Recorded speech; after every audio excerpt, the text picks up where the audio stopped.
آیت اللہ ابو الحسن اصفہانی نخودگی اس کو بیان کم کر سکتے، محسوس وہ لوگ کرتے ہیں جنہوں نے دیکھا ہے اس کو، محسوس وہ لوگ کرتے ہیں۔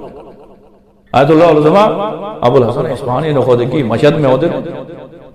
کہہ رہے ہیں کہ وہ جو ہے نا ہر دن ہر رات جو ہے نا امام رضا علیہ السلام کے حرم میں گزارتا، شب بیداری میں کس محبت کے ساتھ عشق خدا میں یاد خدا کی لذت کو محسوس کرتے۔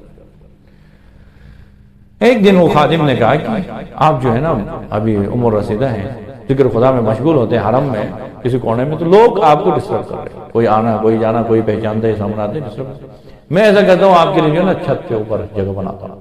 آپ کو چھت پہ بھیجوں گا، آپ اوپر جا کے آرام سے نماز پڑھیں، میں ہر دن رات کو اوپر بھیجوں گا، صبح جب جانا نماز کے بعد میں آپ کو نیچے لاؤں گا۔ اس نے کہا اس سے بڑی سعادت کیا ہوگی، تنہائی میں، وہ بھی علی بن موسیٰ رضا کے حرم میں کوبے کے سائے میں بیٹھ کے عبادت کریں۔ پھر اس کے بعد روٹین اس کے چینج ہوا، اوپر چھت پہ جا کہہ رہے ہیں چھت کے دروازہ کھولنے کے بعد بیٹھتا تھا اوپر، پھر نیچے آتے ہوئے کوئی اوپر نہ جائے دروازے کو تالا لگا کے میں نکل، کہہ رہے ہیں یہ معمول تھا۔ اور رات کو 12 بجے حرم بند ہوتا تھا، صبح نماز کے لیے جب میں حرم کھولنے کے لیے 1 گھنٹہ پہلے جاتا تھا، 1 گھنٹہ پہلے جا کے حرم کے دروازے کو کھول دیا، وہاں پہ جو نا لوگ مشغول، صبح کی نماز کے بعد جا کے مجتہد کو آیت اللہ اصفہانی نخودگی کو نیچے لانا، یہ معمول۔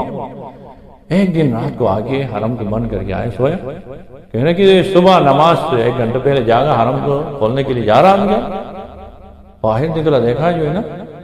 موسم چینج ہوا ہے، موسم بدل گیا، بائے برف باری، مشہد کے اوپر کہہ رہے کہ تقریباً 1 بالش برف باری ہو گئی،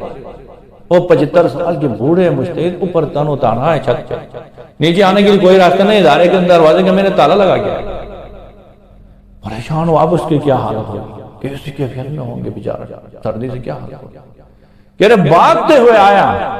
آگے حرم کے دروازہ کھولا، پھر بھاگتے ہوئے گیا، جا کے چھت کے دروازے کھول کے دیکھا،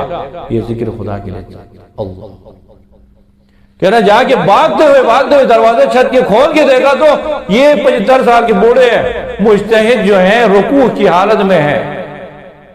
برف باری ایک بارش ہوئی اس سردی میں، رکوع کی حالت، اور میں جاتے ہوئے جلدی جا کے ان کی جو ہے نا پیٹھ سے شرمندگی کے ساتھ برف کو اٹھانا چاہ رہا تو دیکھا تو 4 انچ تقریباً اس کے پیٹھ میں برف جمی، اور اس کو پتہ نہیں۔ یہ یاد خدا کی لذت ہے، یہ یاد خدا کو محسوس کرنے کے بعد پھر نہ سردی کے احساس ہوتا ہے نہ گرمی کا احساس۔ اسی لیے خداوند ہم کہہ رہے ہیں زندگی میں ایک کام کریں، اذکروا اللہ، ذکر خدا۔ اور کیسی ہے ذکر خدا؟ امیر